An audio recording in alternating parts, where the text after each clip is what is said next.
We are greenlit here at the CapmLew show. We're greenlit, We baby. dare not show our faces on the yard. We've been greenlit. We're greenlit, baby. So it's welcome back to yet Yes. another episode of the CapmLew pod. I was just Yeah. restraining myself from saying special. Stop. Special. Stop, dude. We had something for that. Remember that? I know. I can't. I don't remember. Either. Oh, it's beautiful. Not though. remembering either is what we both do all day. All day, here. Dude. You're up here in the inner sanctum, upper sanctum. The outer sanctum of the upper sanctum. I don't know anything about what we're doing today. Or sanctums. Which is the same as every other day. We'd like to thank all 1 to 7 of our listeners right now, and I say that sincerely. Yes, me too. I don't care how many or how few. This has been an amazing thought journey that we're doing here. We're definitely getting more out of it than you are. And that's probably true on a couple of fronts. Front number one is going to be that there are just few enough listeners that there's no way that they can get more out of it than we do, because it's a war of numbers. Yeah, right. We have you outnumbered, dear listener. Yeah, we have you so outnumbered. But the other way is that it's probably a crappy podcast. Well, and it's possible that there are some redeeming qualities, but we are still on lav mics. Well, we haven't been inundated with an amazing amount of support at our PayPal. Oh, I forgot to tell you. I need your Stripe information so I can set up the Stripe on Spotify. I will give you my Stripe information just as soon as I figure out whether I have any and whether or not I know what it is or can find it out. Lovely. Absolutely. Oh, dude, I forgot to tell you.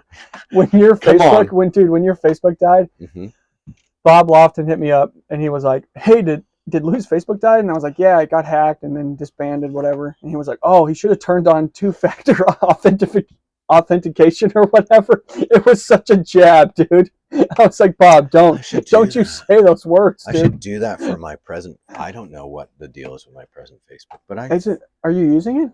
I am. I have a Facebook. It's under Lou Ross. It turns out it's the one I stopped using to start the business in 2011. When it was about 2012 when I thought, okay, so Facebook is going to be how I grow Midwest blue collar fickle boards.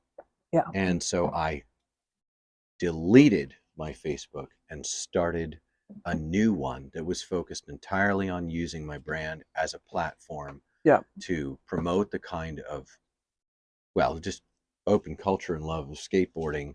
Right. I thought if I promote this culture, we're seeing people want to come back to skateboarding. We're going to see more people do that. But you didn't delete it.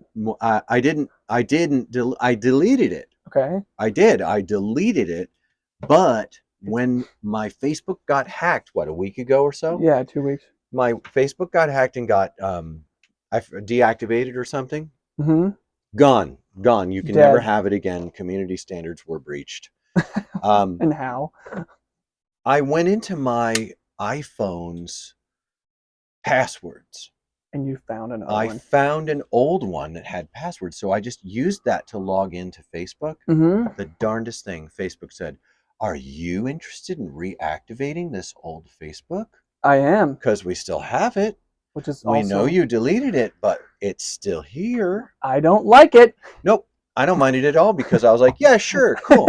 And then I looked at the pictures I had and I was like, these are cool. That was nice. They actually were kind of cool. I am stoked about, I pull up Facebook maybe once a day for maybe 30 seconds. Nice. It just is not a tool that I'm using right now in life. Yeah. And I can't see a reason to tell a whole bunch of people what I'm doing. If I wanted people to know what I do, I would have to produce a more comprehensive media. Sure. The best I could pull off is to give them a superficial flow of images from my day, and I just don't see the upside. If people look at those images and think I'm cool, I'm actually not as cool as they think I am. Okay. And I had that happen. where I would go somewhere and I had a kid. I went to a Starbucks in Arkansas and a guy's like, Lou Ross? And I'm like, dude, come on, man. It's not like I'm Jennifer Aniston, you know? What a strange. Okay. Yeah. That's so true. And I thought, and he's like, I follow you on Facebook, man, and it's just rad to meet you. And he gave me my coffee for free. That was very nice. But nice. I get coffees for free just for having this beard. That's true. And I don't need to post things to Facebook to get a free coffee now and then. In fact. Okay. Go ahead. The other day. Yeah. I don't put on roofs. I supervise crews and I interface with the customer. Mm-hmm. But we were putting on a roof, and I'm on the roof and I'm droning and I'm telling them this needs to be 1/4 inch longer and stuff, But right. I'm putting on this roof in this area of town, and you get to lunchtime, Yeah. I'm not a bringer. Yeah. I'm not a bringer. I'm definitely a bringer. I don't have a Dukes of Hazzard's lunchbox anymore. I used to have a Dukes of Hazzard lunchbox. That's actually sick. I think Uncle Jesse was cool. Yeah. Bo and Luke Duke, I didn't understand. It was kind of a strange deal. I didn't want to be either of them.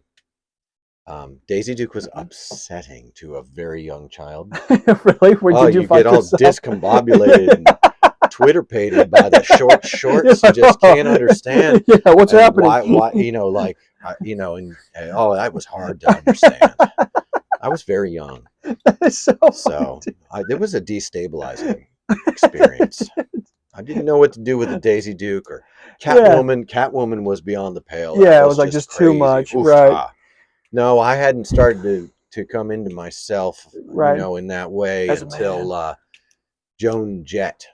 Okay. That was when I understood that is I didn't even know about kissing, really. I was just a little kid in the 70s into the 80s. I was born in 73, so it was probably about 1981 that like 8 or 9. I heard Joan Jett's song. Mm-hmm. I thought it was a boy singing. Okay. Right? I don't know. Can I look up a picture of Joan Jett? Yeah. Look up her old album cover. I will. It was on the jukebox. Okay. And I saw, and it was like, I was like, wow. Whoa. So this is what it's like when a boy likes a girl. Okay, yeah. Yeah.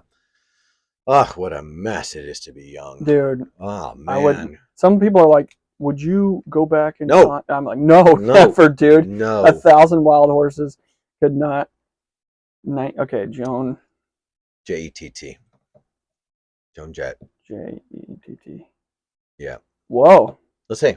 Oh, this is her. Oh, hold on. Let's get like discography. No. What is that? It's my phone. Is it call? Oh no. Yeah, I hit Let's see what happens. It's still going. I think we're good. I think if it just hangs up. Yeah, I think we're gonna be okay. We'll see what happens. Let's see, dude. Yeah. I'm interested in this tech. 1980? Bad Reputation? There it is. The song was I Love Rock and Roll. Oh, of course. I want to see images. How long does your phone ring for? Don't worry about it. Forever. It's like 2 minutes. Was it this? No. No, dang it. I want to find it, dude. Yeah, no, it wasn't that. She looks like she got beat up. It was this. That's hilarious. What was that? That's awesome, dude. Let me see. I don't know. I was listening to her at the same time and realizing it was a song about a girl who will take a boy and she will spirit him away into her world. Yes. I didn't understand all these things. Sure, but she talked about taking him home where they could be alone. Okay. I didn't know what any of that meant. Man, yeah. By the way, it was a little bit dark because he was age of consent, but he wasn't 18. Yeah. He was 17. Yeah. And none of that. None of that. Just a child in front of a jukebox looking at an image of a pop star. Yes. She was a little rocky, little punk rock edge there. Yeah. And enticed. And I was being enticed into something I had no idea about at all. That was you're like walking into a bear trap. It was my introduction to aggressive femininity. Yeah, dude. That's hilarious. These are the days. Yeah, dude. Oh my goodness. That's awesome. And the culture was right there to send Porky's movies and all sorts of garbage my way to make sure make sure that I made all the right decisions as a young man and formed all the right Compass North values that I would need. Right. But you know what? I didn't grow up in some weird cult of religion. At my house, books came out when there were questions. My parents were both readers and very intelligent, and they liked critical thinking and things like that. And I have them to thank for the quickness with which I'll go, hey, wait a second, cannot proceed, do not know anything, and knowing the difference between having an opinion and defending one. Oh. Yeah. And hush now. That's good. Yeah. It's good. I like it. Maybe it was a little bit of a disaster. It's fine. Yeah. It's fine. So anyway, we're here today at the CapmLew Show. First of all, let us thank anyone who does send PayPal to us, because we are constantly hoping that we'll be able to make the great dump the entire budget, the entire bank account of some probably not $400. Yes. It's like $275 or something. Yeah, something. He can find out. It's fine. And dump the entire budget into probably some shotgun mics that are really going to bump things up. Shotgun mics, a mixer, and a laptop. Yes. And the laptop looks like it will be coming. Good. Yeah. Very happy about that. Looks like the laptop is wrapped up in my work. And will be coming soon. I even know which one it is. That's sick. It's kind of a gaming laptop. Oh. It's got good. Is it a Mac? No. It's a PC. Just as God PC. intended. Yeah, no, I don't want to get a Mac laptop. No, me neither. For our stuff. I mean, I want something that we. It would probably be better than a PC in some ways. The Macs are pretty great, but it's fine. Doesn't matter. We're gonna get a laptop. Well, here's to the days. We keep putting this PayPal out there, and who knows, there might be Mac laptops, but I've got doubts. That's what Macs are intended for. They're like designed for studio stuff. Yeah, studio stuff. But you have to get like a pretty robust one. A good one. Yeah. That's the thing. Here's the deal, dear listener. If you get a laptop, buy a good one. I got a laptop and I spent like $1,200 on it, and I wish that I had spent $1,600. And it's a great laptop. Like, I can game on it, I can do stuff on it, but more is more sometimes. All we need is to run a 4-channel mixer with 3 mics plugged into it. Yes. And get that sound quality doped. Yeah. So we can run this here podcast and keep making episodes into the ether that nobody, not nobody will listen to, but very close to it. I think we have almost 500 listens in total so far on Spotify right now. Yeah, but how long have we been on it? 7 weeks, 6 weeks. Okay. I mean, that's not horrible. That's really not horrible. I think there are actually people listening. Are we running stats like 100 listens a week? I'd have to look on my phone. I could look on your phone. Let me see. Yeah, let me unlock it for you. Yeah. Get you over there. Get you into it. Podcasters. Yes. It's hard for me to tell, and I'm not interested. I know. While you're looking that up, let me tell our listeners a little helpful information. Life skateboards, guys. Listen. Let's blow this up. Whoa, dude. Let's blow this up. Sorry. Yes. No, I agree with you. Since July 17th, we've had 211 plays in total. Since July 17th. Oh, so that's a month ago. That's a month ago. Exactly a month ago. 211 listens. That's not 100 a week. We have 51 in the last 7 days. Okay. We're running 50 listeners a week. I might be the problem. When we were on Podbean, we had 100 listeners a week. We had 70? Yeah. We had a couple weeks that were good, but here's part of the problem is that doing it in this format is awesome and it's much better, but I have to get it from the phone onto a flash drive, from a flash drive onto my computer, from my computer uploaded. Wow. So it yesterday I uploaded like 2 of them, and 2 days before that I uploaded like 3 of them. So I'm not like, I need to be a little more consistent. Well, but in that case, the listenership is pretty good. I think so. Well, then let me rethink. Let me rethink. Yeah. Let me rethink a whole lot of people who are listening. Wow. I mean, there's like 30 of you out there. Yeah. Whoa. And I know that we've got someone listening in Austria. And why? I bet it's Peter Karoshi.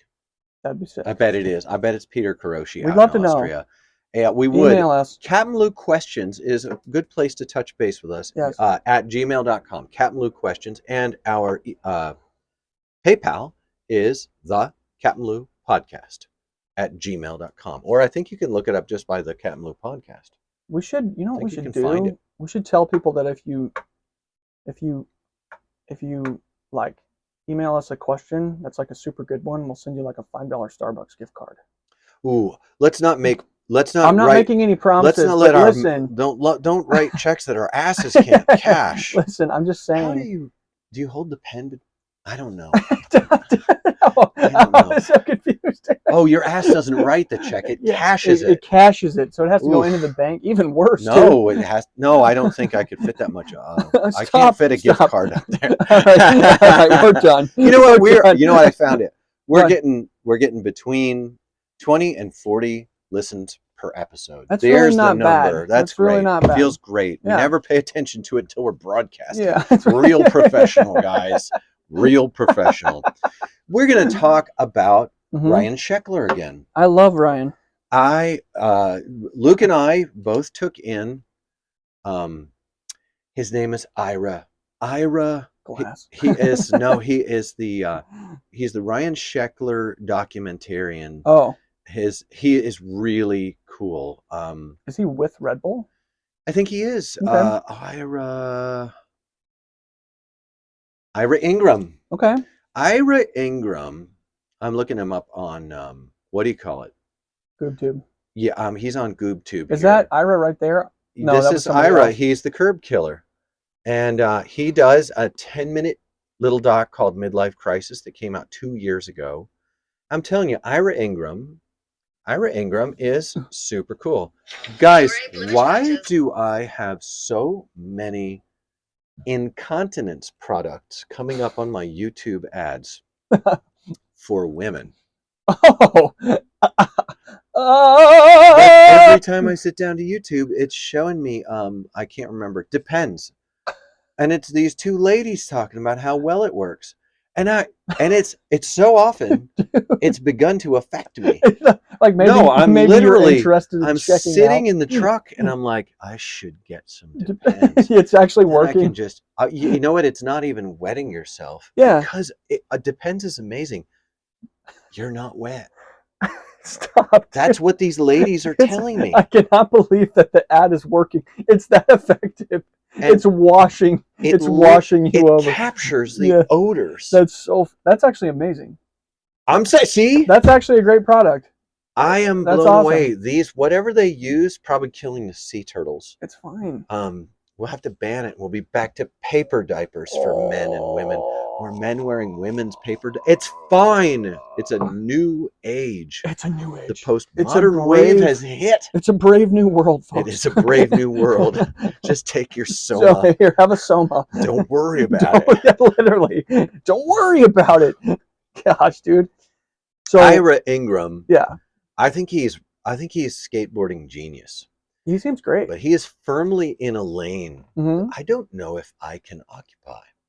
No, but I'm different. We can appreciate it from afar. Absolutely appreciate it. Yeah. Not even from afar. Like up close. We can up close appreciate. It's like you see something and you immediately the drive for sameness like says, whoa, whoa, whoa. You know, like this. Right. Yeah. And then you realize that's my drive for sameness. And then like the 9 Club. Yeah. They don't do the kind of questions that I'd like to do. So what, I'm offended? Yeah, no, that's like that sometimes. No, that's exactly. Yeah. I have burning, ethical and spiritual interests, and I want to see people doing that because it's what I should be doing. And within me is a guy who just wants to sit in a chair and watch other people do what he thinks should be happening. That's true. Right. This is active in the way we handle American politics and the way we, it's all over the place. Yeah. And we get mad at people because they didn't do it the way we wanted them to. And it's like, well, what are you doing, bro? I know, nothing. I ask myself. Yeah. I say to myself. And I'm happy that I'm not doing nothing. This is why we started the CapmLew podcast, so that we could give it a shot to do things the way we want to do them. Yeah. Did we discover along the way that we're not very good at things? Don't worry about it. We didn't. We're still doing it. And we persevered. Yeah. But this will never happen with the bunt. Now, dude, the kill blow. Dear the bunt. I can't wait to love on the guys from Oh, Bunt. dude, I can't wait, dude. I'm gonna give I those wonder guys a if hug. the reckoning will come one day. Yeah. And they'll be like, bro, you've been capping on us so hard. Yeah. I can't believe that you are in the building.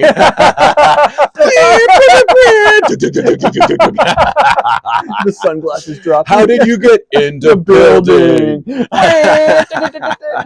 John Cena music. Oh boy. No, I want to just take a minute and I want to say, as outraged as we are at the strip mining of the talent pool in skateboarding and the damage we see to our youth, Bunt guys, we love you guys. We care about you. Yeah. We do, and they seem like legitimately nice dudes. I bet man. they're the nicest people I in bet the they whole are world. too. You know, but let's remember something: niceness is a virtue, politeness is a virtue, kindness is a virtue. Yeah, but it's not the only one. Yes, and maybe not the most important one. And there are some things that we feel compelled to be, I don't know, like aggressive about, a little aggro. We've got a little edge to us here and there, like we do. Mm-hmm.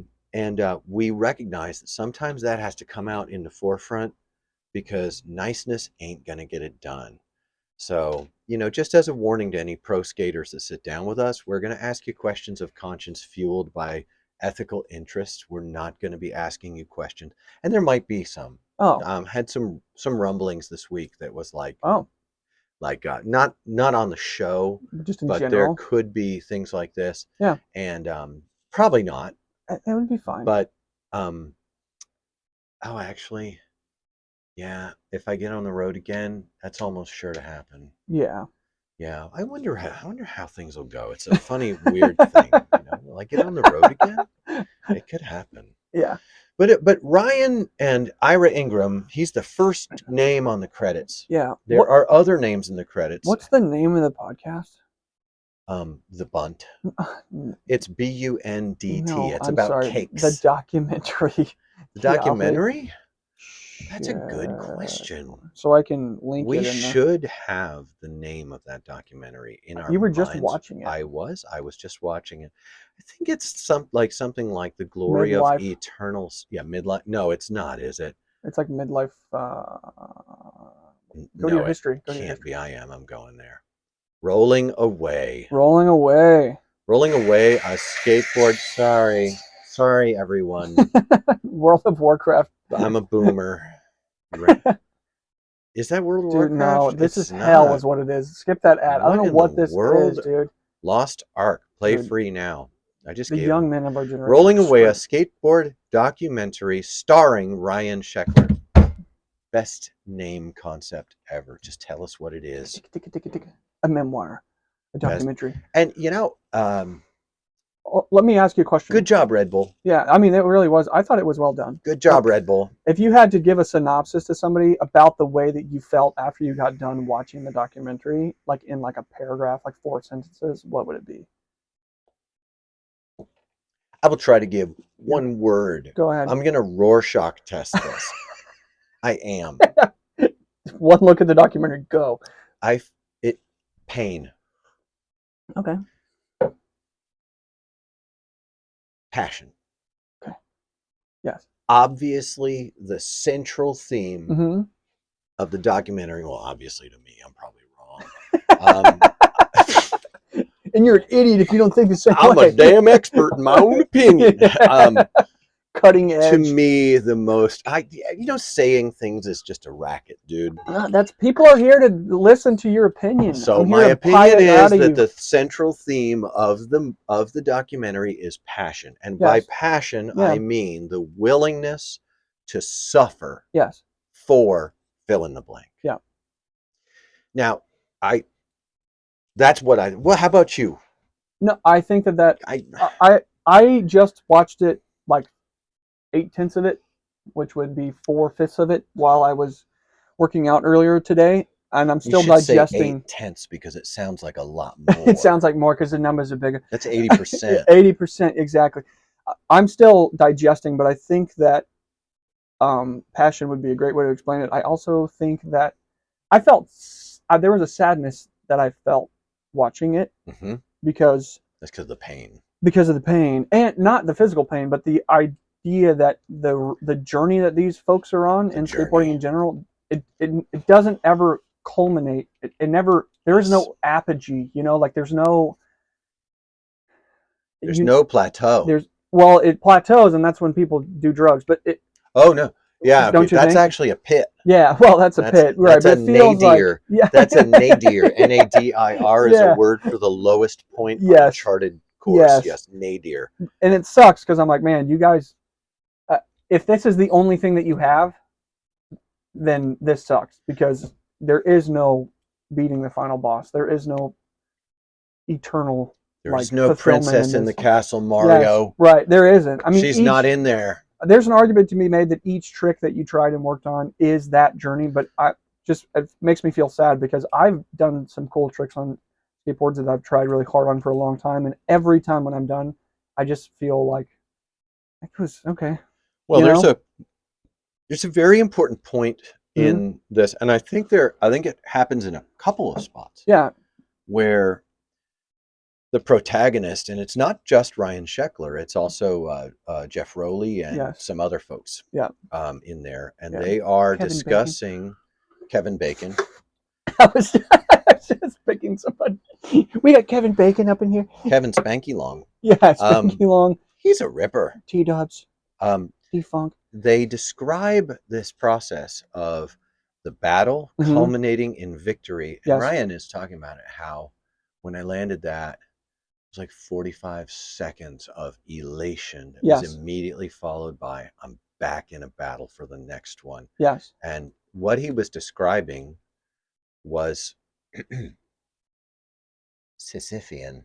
Okay. Oh, it was like Sisyphus. Yeah. The ancient Greek mythological character who rolls the boulder up the mountain, gets it to the top only to have it roll down again. Yes. The satisfaction of being able to see the boulder on top of the mountain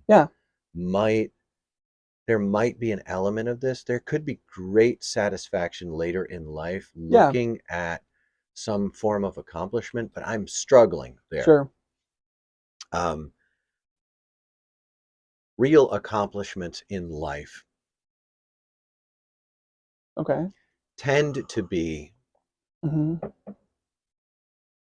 like some of the most significant accomplishments a person can achieve in life, turns out, are more about relationships. And you can't, Red Bull is not sponsoring people to have healthy, fruitful, long-term relationships in life. They're not sponsoring people to form a business and have good relationships of integrity with their customers and their suppliers and vendors, and their competition. Sure. In skateboarding, competitors in the market don't exercise any. Well, no, I think that they do exercise good relationships over the decades. I think you'll see hatchets buried and things like that. I just haven't had a little bit of hard mileage in the industry side of it. But I'm looking at this and I'm saying, like, is the video footage and the millions of dollars it makes for Red Bull, not that that's a bad thing. No. Red Bull is healthy and safe, and it is guaranteed to protect you from the spread. It will protect you from the spread and reduce hospital stays. Right. It's safe and effective. It's safe and effective. That's it. Red Bull is safe and effective and will reduce the spread. Oh my gosh, dude. We're going to flatten the curve with aspartame, caffeine. No, of course, we'll be deplatformed if we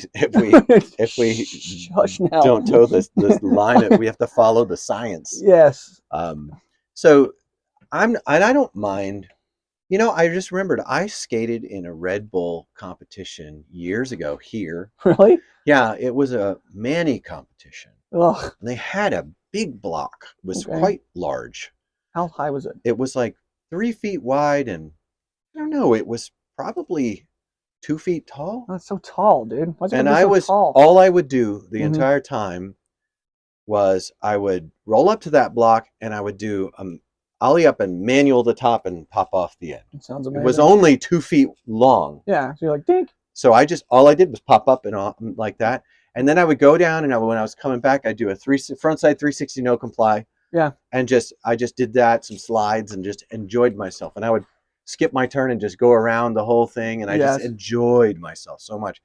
And afterward, the judges were like, dude, we were going to give you third place if you did one nose bonk on that. One nose bonk. And I was like, I don't have cartilage in my front ankle. What do you want me to do? My front ankle comes out of joint if I nose bonk things. Right. Which now it doesn't. See? So, I'll take some 50 years. But I almost got third place in a Redbull competition. Dang, how's dude, that sound, guys? Famous, how's dude. that sound, huh? Don't you think? I mean, I feel like there's an argument to be made that the relationships that skateboarders have with one another fulfills the objection that you just brought up, if it could be considered an objection. Maybe. Depends on, I mean, that's like completely up to what the individual skateboarders do with those relationships. If it's bro hugs and high five and then snorting coke and getting wasted, and being promiscuous and never bonding with someone and creating a family and having meaningful, difficult, painful relationships. No, but everybody's mama loves them. Yeah. People have these relationships, but I think maybe we don't look at these kind of relationships like an achievement. Sure. We take them for granted. Yeah. And so we maybe over the course of a life, maybe we might regret not putting more into them. Yeah. And maybe in the zero-sum game of the number of hours in a day, maybe we would look back at life and see that we misallocated our most precious resource, more than our money, our time. Sure. Learning to do tricks for bro hugs and coke bumps. Yeah. Right. And maybe that happened. Maybe that happened. Maybe not. It's really an individual thing, Oh, my new Facebook lets me know that someone named Lindsay Nicole says, hey. And high fives. Yeah, great.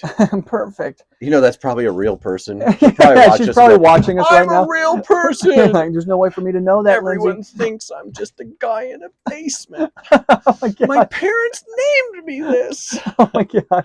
Poor girl. Oh. But she's not. It's not. I mean, I will say, watching the documentary and watching Ryan's, battling out tricks, but also battling through like destroyed ankles, both of them at the same time, destroyed back. He fractured his L1 vertebrae, and then did he get it fused?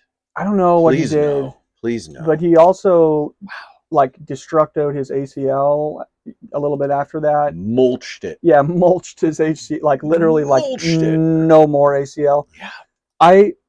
There's an aspect of that I really can respect and appreciate, the same way that I can respect and appreciate like Alex Honnold, like free soloing El Cap. You know what I mean? Or like somebody climbing Everest. So I was a climber for some time. Yeah. And I kept hitting this for what? Yes. That's what I do when I skate. Yeah. And the next question is at what price? Price. At what price? And that's a great question. I tend to use cost because price is monetary, but cost can transcend the monetary. Sure. So for what?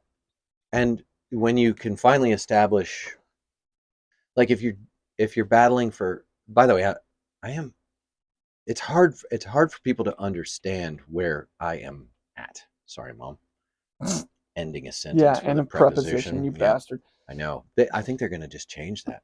They should. It makes perfect sense to me. That's the good part of postmodern thought, is you can change things that need to be changed more easily when things are more fluid. Well, hold on. What was the sentence that you just said? Where things are at. So it would be correct to say where things the are? The place at which things are. Really? I know, nobody's going to say that. Who does that? The place at which things are. Yeah, like this guy. Get him! Yeah. Use an ideologue. No, when you ask someone like, for what? And they say, for the satisfaction. Then when they finally get down, I think this documentary did a great job at kind of the psychology of that satisfaction. I think commonly the satisfaction is ephemeral.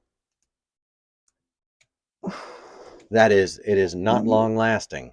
it is passing. It is like a mist, because they describe it very articulately as ephemeral. And even in Ira's Curb Killer, or Ira Ingram's Ira Ingram's 10-minute one that's 2 years old, I could see that the battles he was fighting, and I felt like he described it similarly, even though he was doing curb stuff, much lower amplitude, but very high voltage.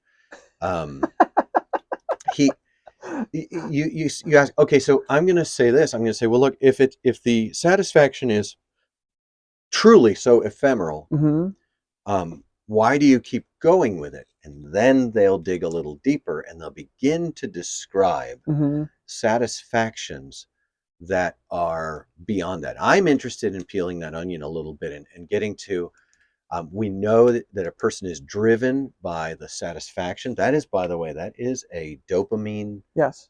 That is a dopamine experience. I'm so glad that you said that. Yeah. That is endogenous morphines. Yes. Are released, hitting the bloodstream, and our morphine receptors pick that up, and that's not a compelling argument for me to be involved in a cycle. I'm not in that cycle. That's not the way I skateboard at all. I am not out there for that rush. I've had that rush. I've enjoyed that rush many times. Yeah. But I'm not out there for that rush. Oh. Perhaps. Go ahead. Well, there is a rush I get, and I get it when I do one of those just straight up shoulder thrown lopey frontside grinds. Yeah. It's possible that I am the same thing. Experiencing the same thing at a much lower dosage. Yes. And I think that's when Ryan says, oh, this is totally ephemeral, it only lasts for 45 seconds. He's describing the dopamine hit that people get when they do something terrifying and really hard and they accomplish that task.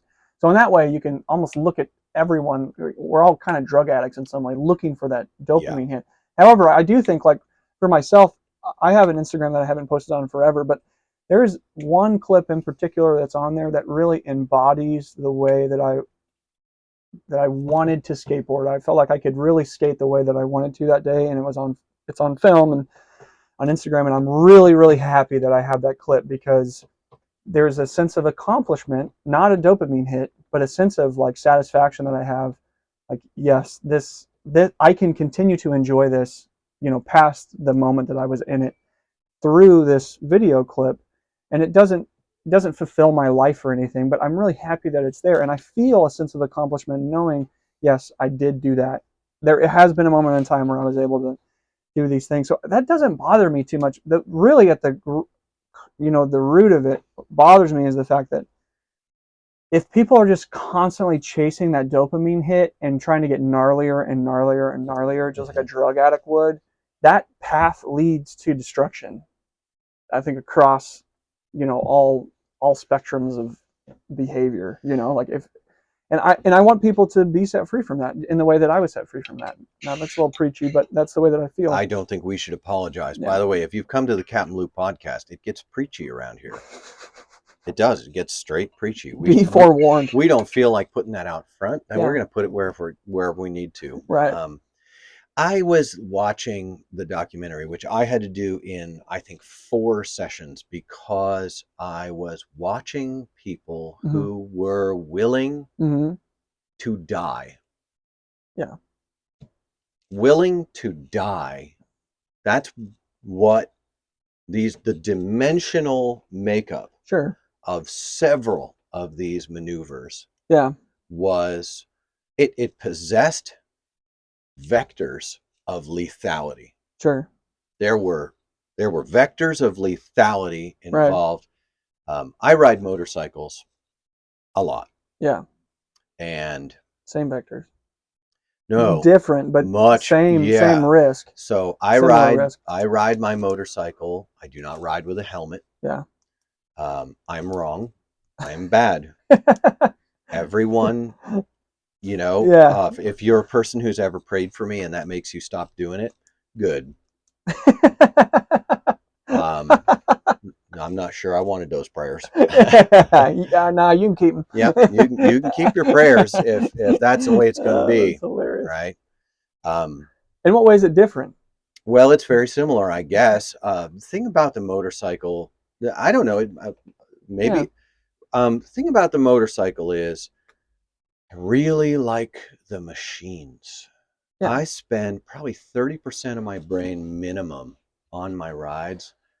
I'm just listening to the valves and lifters. yeah, I'm listening to the drivetrain.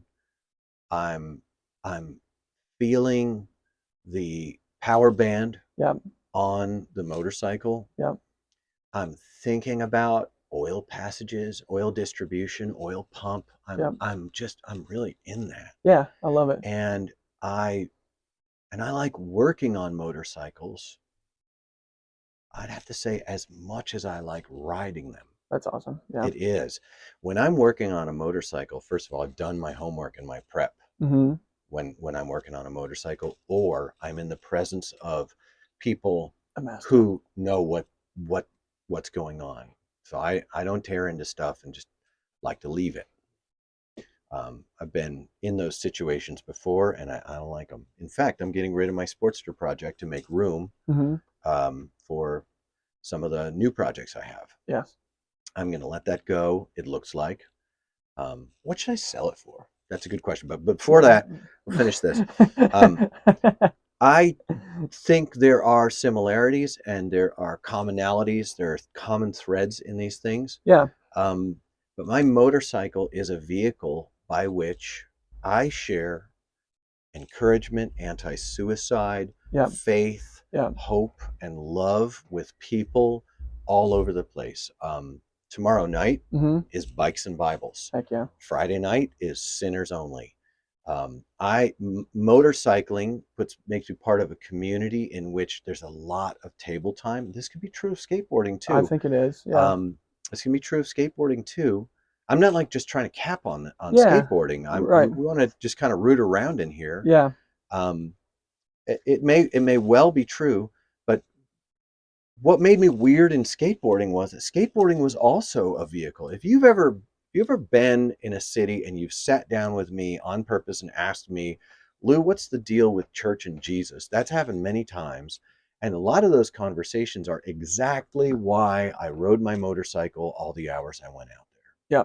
If you've ever sat with me smoking cigarettes on a back porch and talked about how you can't stand the church because of this, that, and the other thing, or and I've ever encouraged you in faith, hope, and love, Mm-hmm. that's why I rode out. I didn't ride out because I just gotta ride those ditches, man. I didn't Yeah. ride out there Right. because of the skateboarding. The Yeah. skateboarding was a vehicle for my life to come into contact with other people's Mm-hmm. lives. I'm on a mission. Yeah. Jesus said, "Go therefore into all nations and Mm. make disciples." And Right. there's a lot of people don't want to be disciples, and I get that, but I can't find out until I get out there. Yeah. And when there is a person who's like, "Dude, what's it all about, Alfie?" Yeah. I Right. want to be there for that. I Yeah. really Absolutely. do. Yeah. So I'm weird that way because I'm not high on life. And in fact, a lot of times I get on my motorcycle and you hit Yeah. Zen, Oh boy. you hit that zone of Yeah. Zen where you're Yeah. just in one place at one time doing one thing. And man, my heart is just grieving over major things in life. And I'm talking to Jesus. I'm talking to him about people and things that I have no control over. Yeah. And I'll stop at gas stations and I'll talk with people and they'll tell me their stories and I'll weep. Yeah. I do a lot of weeping. And I even Facebook lived one time off of that. I Sick, did. dude. I did a Facebook Yeah. live So sick. crying Yeah. about just having my heart blown away Yeah. by the kindness and the brokenness of the real people who are out there. There's another thing that I Mm-hmm. don't find in skateboarding that I do find with motorcycling. Yeah. I do a lot of 20-minute to 2-hour riding, Sure. especially since the big plague that didn't hit and did. Yes. I had precious people that I knew that died, Yeah. but not what I was expecting. Yeah. I was both sad, like really grieved and very grateful at the same time. Yeah. Very, very sorry for what people went through. Yeah.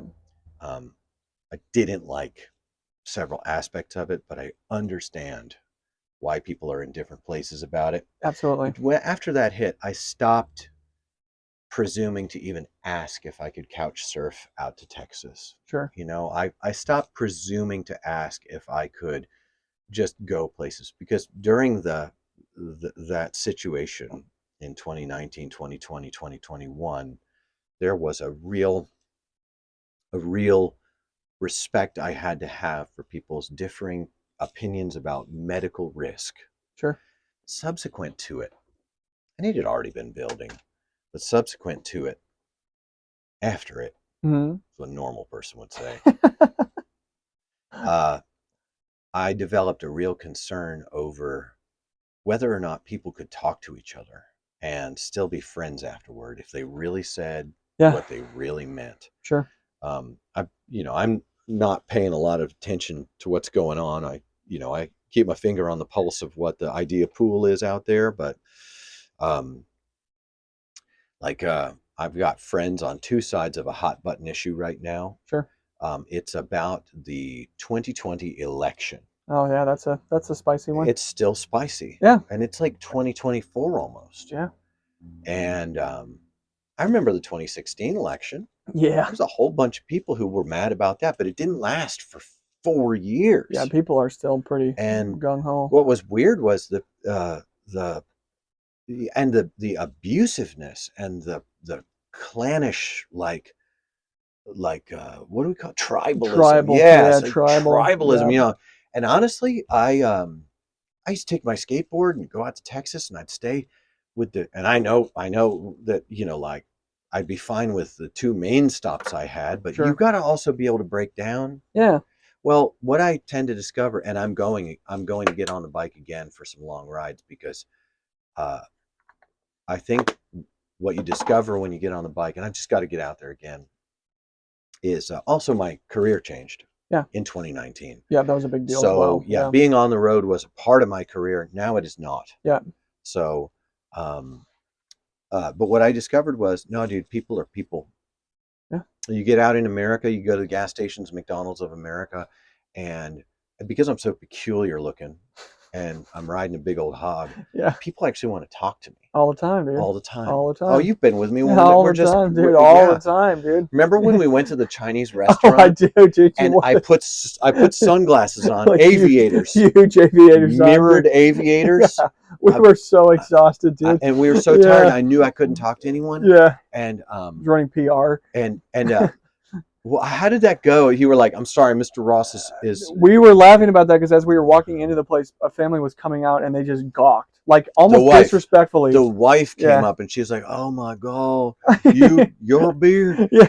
And she was going nuts. And her husband, were you reading him like I was reading him? It was a strange, because he was not really stoked. Yeah, which I would get, man. Yeah. I did that thing I talked about on the podcast where she asked me a question and I told it to him. Yes. She asked me a question and I told it to him. And then he straightened up and he was like, "This guy respects me. Absolutely. This guy recognizes that this is my woman. Yes. And he respects my place in this." Yes, absolutely. And then he got friendly. Yeah. And then it was over and I was even more exhausted. I mean, I'm like not running for office here, man. That was so funny, dude. Yeah. And we went in and I had my sunglasses on. I think you kept them on the entire time. I kept them on the entire time because you have to let people look at you. Right.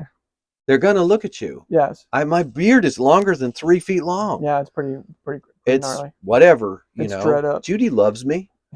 That's all that matters. And Jesus loves me. Yeah. And Judy loves me. Yeah. I am good to go. GTG, baby. GTG. Absolutely. So I'm just saying, I think in my mind, I'm thinking about people who've interfaced with your thought and our thought on the podcast, and maybe are walking away feeling like, oh man, those guys are really down on skateboarding. And I think that this could be an important moment to clarify a position that I think we both hold. Do we have one? I think our position is as follows. We're pro people. We're pro skateboarding, whatever way that looks like for you. I'm pro. I'm pro. What we're not pro is being a dick. And what we're not pro is taking skateboarding and closing it down to one lane of skateboarding thought and idea. But we're not if you find yourself in that lane because you like you, that lane, we're not anti you, and we're not even anti that lane. Do I want to jump down huge stairs? No. Have I? Yes, I have. Have I spent long periods of time with people who love to do that stuff and have been influenced by them? Absolutely. I see the draw. But I think our heart is really for the beginner, for the fat kid, for the people who are at the skate park who feel uncomfortable.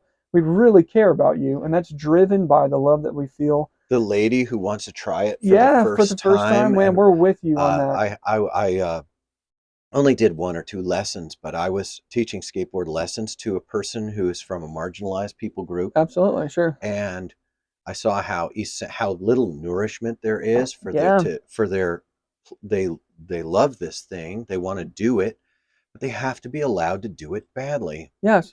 And Luke and I probably both feel that skateboarding's media and message has really not even the friendlies. Yeah. Like even the friendlies, like the Rowley YouTubers. No, the YouTubers. Or even the YouTubers are the friendlies. Yeah, and right. they start a kid on, they used to start a kid on kickflips, but just about a year ago or so, they started doing stuff about more of the basics and encouraging kids to turn and to just enjoy the board. And I think that's great. We talked about it on the podcast, how Aaron Cairo had put out some really good material for real beginners, people who aren't going for the high talent, high cost of entry flip trick, but are rather people who just really want to try it and see what they enjoy of it and pick from that. Yeah. And I thought, it only took you 15 years, but you know what? I mean, I'm glad you're here. Yeah, right. I'm really glad that Aaron Cairo began. I don't know to what degree, because I don't really want to spend my time watching Aaron Cairo's material. God bless him. Yeah. If it was a paying job, I would put more effort into it. But none of this is a paying job, right? And that means that you got to take the things we say and you got to think about them, and that's all they're for. For you to think about them, right? But we're pro people. I like the way you said that. We're pro people, every kind of people in skateboarding. Yes. In skateboarding, we're also pro the people who've been told you can't skate down here because you're not doing anything. Yeah. Or you can't skate with us because we're trying to get work done. Yeah. Now that one has been very common here. Yes. Where we live in Cincinnati, that has been we're pro the kid who got pushed down or run into on purpose with no care. Yes. No love. Yeah. We'd like to repair that breach wherever it exists. Absolutely. And so, but actually that should be everyone's lane. Well, what's funny, regulators mount up. Mount up. What's funny is that we're super pro marginalized, but I'm also not anti mainstream. I'm good for you, man. Like, get after it. You want to make this your career, you want to go pro, get it. Maybe be forewarned, maybe not the smartest idea, but if that's really what you want, get after it, my dude. That's where we're different. Yes. I actually think that if you are entertaining the idea of being a professional skateboarding guy, gal, you're in for that's what you're saying. Yeah. You're in for a world of hurt. Oh, 100%. You are in for a world of hurt with a high likelihood of extreme disappointment in your later life. Yeah. In order to pull off the caper of having a successful skateboarding career and having a successful adulthood. Yeah. It will take wisdom. Yes. It will take wisdom. Nobody talks about wisdom. Yeah, I think the best way to inoculate yourself against what you're describing is to find something in your life that transcends skateboarding. Someone. It's going to be relationships. It's going to be relationships. We have found it in God and Jesus, and I highly recommend checking it out. But find something that transcends the I did a flip trick and now it feels really good, but now I feel sad again. Because it's never going to end. What's the word that you used? You were talking about the guy who pushes the boulder up the hill. What's the word? Sisyphian. Sisyphian. That means in nature. In the likeness of Sisyphus. Yes, it is that by nature. So if you want to inoculate yourself, that's the best way to do it. It's funny. I really have spent huge portions of time with people who are really in the like mainstream skateboarding lane, people I care about very deeply. I spent time overseas with them, and all we did all day was go skate these kind of spots that you see in the films. And I banged around. I had a great time. I was even getting good at some of the stuff that these guys do, and I but the entire time I never felt like this is going to define who I am. And it really freed me up to just enjoy what was happening. Yeah. It really did, man. And it was a lot of fun. I do not regret a minute of it at all. But a lot of people don't have that. And that's really terrifying and sad to me. Like you find something that transcends it. I've had prickly interactions with skateboarders many times. Yeah. When I have perceived that they are working out an addictive and compulsive, superficial complex of thought in their pursuit of whatever achievement. Right. Yep. And mistakes have been made. Yep. For sure. Not by me. I was absolutely correct. All of my intuitions and all of my speech has always been perfect. Never have it. Yes. Yeah, right. So, but that's our heart. That's where we're at, and that's the kind of that's the filter that we bring to it. We love that there are many lanes in the skateboarding discipline, and especially seeing some new ones opening up. Absolutely. Andy Anderson, you know what he is? He's the Bob Lofton small arts guy. Yeah. Andy Anderson will take a huge stair set and just dork his way up it, and then he'll kook his way down it. Yeah, I love it, and dork his way halfway back up while he's kooking his way down. Yes. And then he'll dork his way down and kook his way up it. And you're like, wait, what is it, dork or kook? Yeah, which one, dude? And the whole time, then he'll Casper into a 5-0, and then he'll kick flip into a tail stall and shove it into a nose pick. Yeah. And you're watching it and you're like, this is a guy playing with toys. Yeah. Very, very well. Yeah. Now, as I'm a dad and soon to be a granddad, and I feel some sort of way about the people I see skateboarding. I feel some sort of way about a huge culture that has a huge pull. Yeah. And I feel some sort of way also about the implications, the ramifications, the consequences of prolonged superficiality. Yeah. When I was a kid, nobody dreamed of being sponsored. There was a bike shop that sponsored guys, and we knew that we weren't good enough. Sure. And all the slots were already taken. Some of my friends wanted to maybe get up there, but me and my friends, we were the guys who were like, no, we're never going to do that. Right. We're just going to skate every day. Yeah. We're going to be like we're going to skate like the way we want to skate. Yeah. And I do that every time I skateboard. Yeah. We do the things that make us feel good. Yeah.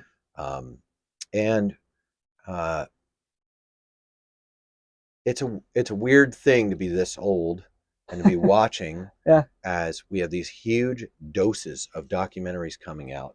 I think we'll continue this conversation. Yes. Because I feel that there's a little bit of a sinister edge to not to the documentary, but to the implications.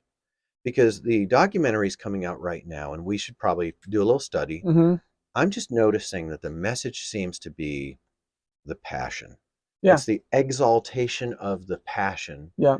Without really, I want to know how skaters are really, not just that they're off drugs. Yeah. I want to know how they got off. Yeah. I want to learn what Antoine Dixon has learned. Yes. The sad thing is, I don't think that the story that Antoine Dixon is going to tell is going to reflect well enough on everyone involved in order for it to be platformed by the industry. Agreed. Everything is filtered through whatever's going to sell sugar water. Yeah. Right. With whatever is the closest legal thing to cocaine that we can do. Right. Yeah. And so, yes, I enjoy going skateboarding, and some people think I'm sort of good at it. I think it. But that means very little to me. In fact, when I achieve things, I often experience sadness. Yeah, me too. When I see the battle, I often feel sadness, and I'm reminded of the book of Ecclesiastes, where it says, vanity, everything is vanity, meaningless. Yes, meaningless. So meaningless. the real meaning is found in getting healing from the abuses that so many people have experienced. Yeah. So when I get around skateboarders, I'm more interested in their journey of healing. I'm more interested in their reconciliation with God. So many people are angry at God and feel estranged from God. I'm more interested in the healing of their emotions from terrible relationships that so many of them are in. Yeah. I'm provoked to a sense of dissatisfaction and even anger by people replacing opioid addiction with skateboarding compulsion. When they get injured, again, the chances are so high they go back on opioids. Yeah, not cool, man. I'm not okay. I'm a dad. I'm going to be a granddad. Right. Been married for 31 years, and there's so much to life. Yeah. And I'm happy that there are plenty of skateboarders out there who have put things out about the bigger life that they live beyond that. But the California dream it never was. Marilyn Monroe died. Dude, listen to Californication by the Red Hot Chili Peppers. It'll tell you everything you need to know. Or dude. Hotel California by the Eagles. It's all way. There, man. It's been there the entire time. It's all there. They always tell you what they're doing. Yeah. Oh, gosh, dude. Oh, boy. That's one reason that I like the documentary so much is because, excuse me, I like Ryan Sheckler so much is because I feel like he's been pretty as candid as a person can be about the mistakes that he's made along the way. And I think having been ostracized by the skateboarding community to some degree has given him perspective that I really appreciate. Because he's a freaking shredder, dude. You know, I want to say this. This is my initial perception of it was it's about a Sisyphian passion. Yes. But my final thing is, I was like, that was cool, Ryan. Yeah. Tell me about your family. Tell me about the relationships in your life. Tell me about how your journey of sobriety is going and whether you have any life hacks for other people who are going to get sober as well. I'd love to hear about his faith journey as well. Those are the things. As well. Yeah. I don't usually trust that somebody's faith is until I really get to know them. I'm one of those guys that when people tell me they're Christians, I kind of cringe and tense up. This guy. And I hope. Like but yes, that's exactly. I'd want to hear about family. I want to hear about sobriety, and I want to hear about what's his take on faith and what's his understanding about Jesus and the Bible, and how does he see all of that? That's truly interesting to me. So, cool beans, man. That was rad. Don't do that again. Yeah, come on, man. Put a helmet on. Yeah, seriously, like don't do that again. You really could have hurt yourself, but Ryan. I do. I get paternal, but so initially, Sisyphian passion is being elevated as like a great feature in a person's life. Don't agree with that, but I noticed behind it he seemed to be saying this is the last thing I'm going to do. Yeah, and I hope that he's not seduced into monetized performance to his own injury again. I kind of felt there's a sense of satisfaction that I got from his sense of satisfaction. It really felt like he said, you know what, I did it. I've done all this gnarly stuff. That's thumbs up. This has been great. I'm still going to skate, but I'm not going to do this again. Yeah. I don't know. It was pleasant. That really culminated in an interesting way in his life. And that is like best case scenario for a person like that, in my opinion. You know, a warm greeting to Ryan Sheckler and your family, Ryan. Thank you for sharing your life with us. That was a part of it. Absolutely. That was a theme. Thank you for being a visual storyteller, I guess. Yeah. The story, the themes of the story aren't a long-term type of thing in my ethical makeup. Yeah. But very, very appreciative of all you've put into your public work. Yeah. Very interested in not knowing or hearing about your private life, but really interested that it be good. Yeah. And absolutely. rooting for you without forensic curiosity, you know. Right. But I can't help wonder if whether there may lie even richer inspirations for people, because I suspect that Ryan has got a lot more going on under the surface than we know. And very, very appreciative of Ira Ingram for his work and for his like Seems like a really good guy. Yeah, he seems like a He seems super like a cool really good dude. guy. Did you see the clips where he was wearing the tie hat the entire time? He was like, it was so sick, dude. He seemed like a cool I dude think to go he's on a a cool road trip. character. Yeah. Also, we'd like to give also again our warm greeting to. They might not be our friends, but we are their friends at the Bunt. Yeah. We have we pretty much need to do our work and come around the mountain on you guys. That's fine. There's always more than meets the eye and the ear. Yeah. So when we finally reach that point, you know it's going to be all.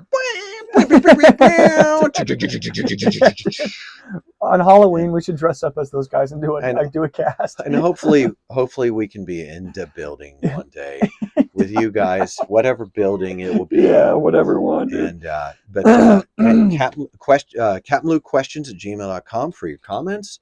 The CapmLew podcast at gmail.com for your financial support. We're not too good to ask for your money. Yep. And we are grateful for everyone who listens. It appears there are about 35 of you, and you are deeply appreciated for that. We'd love to hear from you. We're going to go back to our day jobs and our families now. Thank you all. Oh, what do we usually say for what it's worth? You say for what it's worth, and I say laters. Okay, for what it's worth. Laters.